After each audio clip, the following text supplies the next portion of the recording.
There's the house. Hello, class, and welcome to the John Chad House.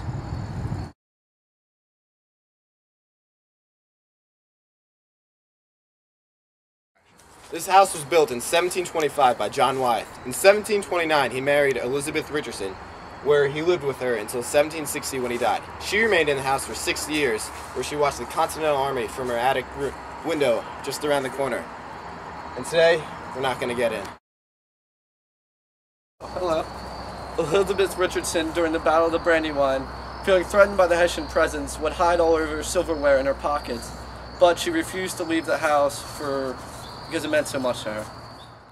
As you can see here, this is a very unique shot of John Chad's house. We were only actually able to receive this shot by talking to colonial governments in order to film on their sacred land. By 1736, John Chad had petitioned to receive a license for operating a local tavern. At the same time, he actually started a ferrying business. This only added to his enormous wealth, which, as you can see here, his house still stands today.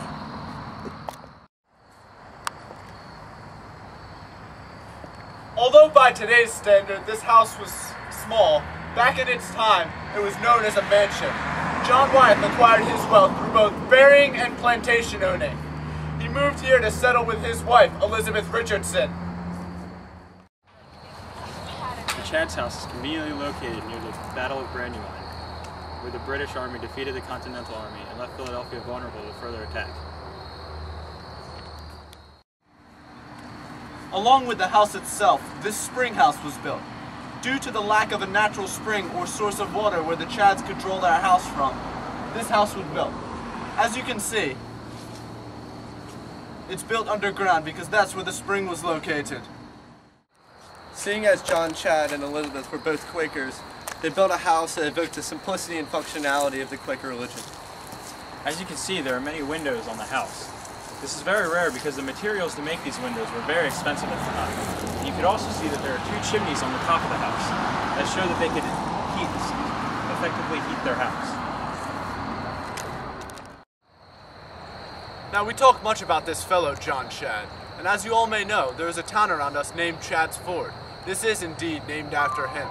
Although the town is named after him, it has to be remembered that the legacy will live down through his wife, who courageously defended against the British in her house and lived here for much longer than he did.